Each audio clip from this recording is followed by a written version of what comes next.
Bueno, Lagun Maiteo, queridos amigos, continuamos con nuestras reflexiones sobre la Eucaristía en la Biblia. Y en la última sesión veíamos pues esa multiplicación de los panes.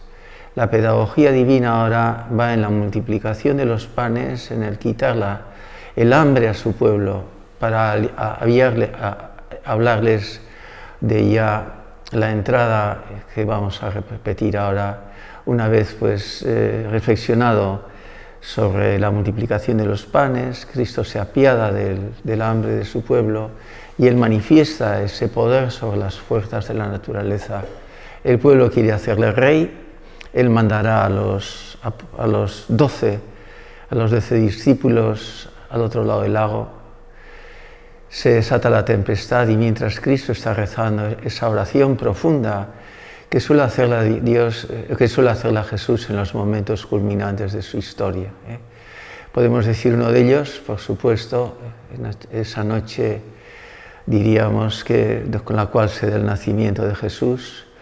En la segunda noche que pasa Cristo en oración, que es cuando va a elegir a los 12 apóstoles, a los 12 discípulos, que es los que llamará apóstoles.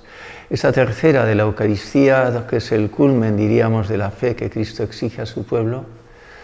Y la última, que será la definitiva, podemos decir que el anticipo de esa definitiva será en el monte Tabor, cuando Cristo se transfigura como anticipación, diríamos, del misterio de la resurrección. Y luego, por supuesto, en la noche, que se hace noche en pleno día, que es en la hora de nona, cuando Cristo muere y se llena el mundo de las tinieblas y Él morirá clamando con gran voz. Este es otro momento culminante con que Cristo habla con el Padre. A la segunda vigilia, dice, pues sería como a las 2 de la tarde, en lo más profundo de la noche, es cuando se da cuenta Cristo que caminan inútilmente sobre las aguas, se desliza con dificultad la nave y aparece el peligro del hundimiento y entonces aparece Jesús caminando. Cristo vencerá las fuerzas de la naturaleza multiplicando los panes y quizá más profunda aún, pues calmando la tempestad. La tempestad que hace alusión también a los 12, es decir, a la iglesia primitiva en la cual Él se asienta y en la que será la definitiva al final de los tiempos, fundamentada en los 12 apóstoles. Y bueno, a la mañana siguiente ahora leeremos ya la escena que ibais a ver, la imagen, ¿no?, de Jesús en Cafarnaún. Monta en la nave, llega al puerto de Cafarnaún y allí en la sinagoga, pues la gente a la mañana siguiente le va a ver.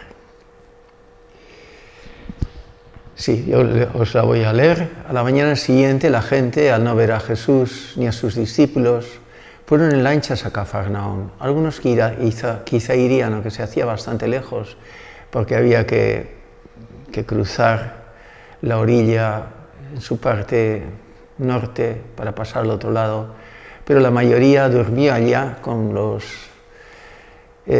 durmió mientras Jesús oraba y los discípulos pues navegaban al otro lado del lago, a la ciudad de Cafarnaún. Y allí le encontraron en la sinagoga. Allí Jesús les dice que le siguen porque han comido y se han saciado. Jesús pues destaca ese sentido un poco egoísta del ser humano después del pecado original. Les dice que busquen el pan de la vida eterna, que definitivamente es que crean en Él. Ellos le piden otras señales. Él les dice que sus antepasados comieron el maná en el desierto. Y ante esa pregunta del pueblo, Jesús les dice: mi Padre es quien nos da el verdadero pan del cielo. Él es quien hace estos milagros. Él quiere que nadie se pierda. Yo soy el pan de la vida. El que crea en mí tendrá la vida eterna y yo lo resucitaré en el último día. La Eucaristía así se manifiesta como misterio de fe. Es fuente de salvación para el creyente que comulgando vive por Cristo la vida eterna. Y aquí entramos ya un poco al análisis de estas palabras tan importantes. Yo os decía al principio, ¿no?, que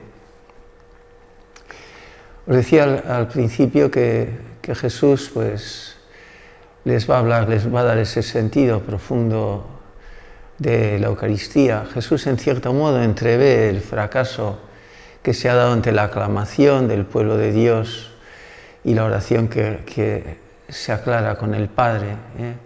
Un poco el egoísmo humano. Jesús les va a hablar, va a cambiar de tono en esta sinagoga. Esta sinagoga, pues que yo la he conocido y los que habéis ido a Jerusalén, parece que tiene las mismas piedras que servían de base, porque ya en tiempos de Jesús hubo una pequeña reforma, al menos le decían que el pretor romano había sido benigno con ellos, ayudándoles a reconstruir la sinagoga de Cafarnaúm. Jesús pues cambia un poco el tono. Después llega a Cafarnaúm, les dice el mismo, ¿cómo has venido aquí? Le dicen ellos, pero él contesta con otra pregunta, ¿por qué me buscáis? Me buscáis no porque habéis visto señales, sí porque habéis en cierto modo llenado el vientre, ¿no? Porque habéis comido de ese pan y os habéis sentido satisfechos. Lo dice claramente, sabe que se ha impregnado, diríamos, en la naturaleza humana y en el pueblo de Dios ese egoísmo, ¿no?, de buscar el propio bien. Le siguen, decía al principio de este capítulo 6 de Juan, porque he curado a los enfermos, no porque habéis tenido esa confianza en mí. Él entrevé, diríamos, esa dureza del corazón que luego se manifestará al fin del capítulo. Jesús les dice, uno le repiten ellos, Rabí, ¿cuándo has llegado aquí? Jesús les respondió, en verdad os digo, vosotros me buscáis no porque habéis visto señales, no porque creéis con mis señales que soy el Hijo de Dios, ¿no?, sino porque habéis comido por el alimento, que habéis comido los panes y os habéis saciado. Y aquí empieza ya lo que dice en el Padre Nuestro, ¿no? O sea, no solo, y lo que vive en la tentación de Jesús en la cuarentena, ¿no? Si no solo de pan vive el hombre, sino de toda palabra que sale de la boca de Dios. Y es curioso que Cristo, que vence esa tentación, sin embargo, pues es un poco asumida, diríamos, por el pueblo de Dios.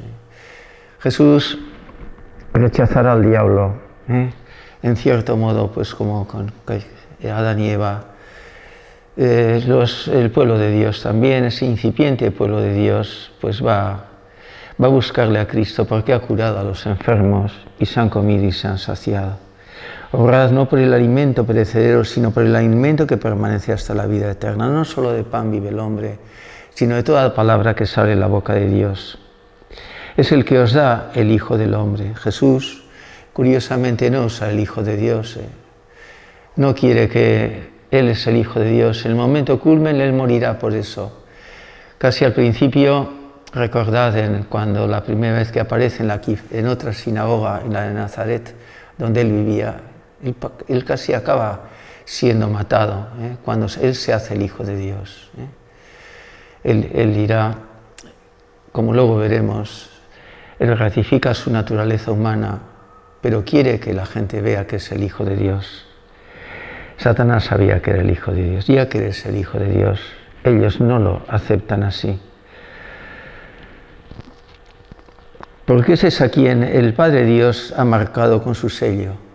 Ha marcado con su sello, eso significa la palabra ungido, la palabra Cristo.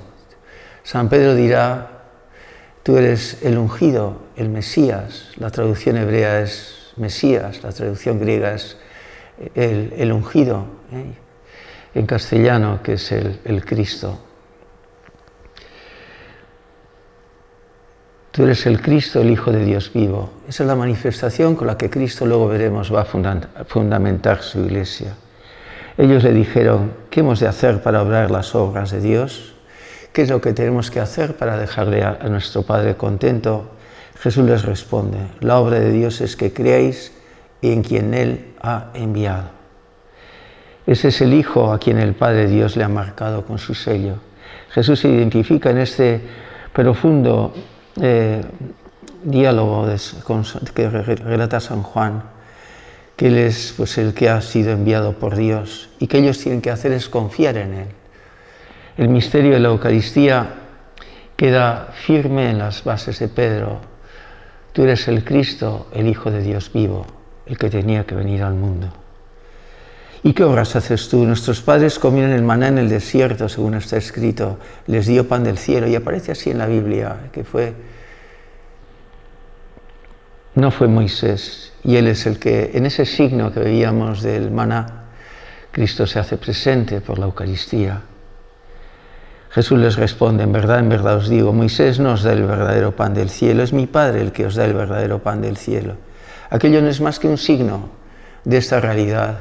Yo me voy a hacer Eucaristía y yo voy a ser el verdadero pan del cielo. Porque el pan del cielo es el que baja del cielo y da la vida al mundo. Cristo aludirá en muchos mensajes, que es lo que supone los otros dos apedreamientos, intentos que solo aparecen en San Juan, en los capítulos 8 y 10 creo, donde la gente, no solo como en Nazaret, le quiere matar porque se ha hecho hijo de Dios cuando Él conoce a sus padres, sino en las otras dos ocasiones, cuando momentos antes, probablemente estando ya en Jerusalén, antes de la última cena, pues Él se manifestará que el que vea a Él, le vea al Padre. Entonces le dijeron, Señor, danos entonces siempre de este pan, que eres tú, que da al mundo. Jesús les dice, yo soy el pan de la vida. Jesús es el pan de la vida. Es el pan de la vida porque esa muerte que ha sido prefigurada ya en el Antiguo Testamento, en la escena del paraíso terrenal, Él la va a poner, va a restaurar esa naturaleza humana que había sido por la desobediencia del hombre, pues también marcada, ¿no? Si comes de este árbol morirás, le dice Dios a Adán y Eva, pero en cambio la serpiente le dirá, no, seréis como dioses, conocedores del bien y del mal. Y efectivamente el hombre pues carga con la pena de la muerte. Y Cristo ha venido, baja del cielo para dar la vida al mundo, es la misión. Tanto ha amado Dios al mundo que le ha dado a su Hijo, para que todo el que crea en Él se salve, y aquí encuentra ya el tropiezo final para la fe. Entonces le dijeron eso, yo soy el pan de la vida, dirá Jesús, el que venga a mí no tendrá hambre, y el que crea en mí no tendrá nunca sed. El que venga a mí nunca tendrá hambre. Jesús nos dice que alimentemos con el pan material, el pan nuestro de cada día, pero nos da en la Eucaristía la posibilidad de nunca más tener hambre, porque Cristo es el fin de nuestra fe. Pero yo os he dicho, me habéis visto y no creéis, todo lo que me da el Padre vendrá a mí, y al que venga a mí no lo echaré afuera. Jesús se siente que todos los discípulos que debemos de ser, todos los oyentes al menos, debemos de abrir nuestro corazón. Tenemos que creer que Jesús es el Hijo de Dios. Sí creen que es un hombre que hace milagros, ese pueblo primitivo, pero necesita la fuerza, el Espíritu, como luego los apóstoles, para creer firmemente en Él. Esta es la voluntad del que me ha enviado, que no pierda nada de lo que Él me ha dado, sino que lo resucite en el último día. La auténtica vida es la que Cristo trae, la de la resurrección. No es tan siquiera la de Lázaro, ni la hija de Jairo, ni el hijo de la viuda de Naín, ni la de Lázaro. Es una vida eterna que no terminará, que vivirá para siempre. Porque esa es la voluntad de mi Padre, que todo el que vea al Hijo y cree en Él tenga vida eterna, y yo lo resucitaré en el último día. Pues nada más.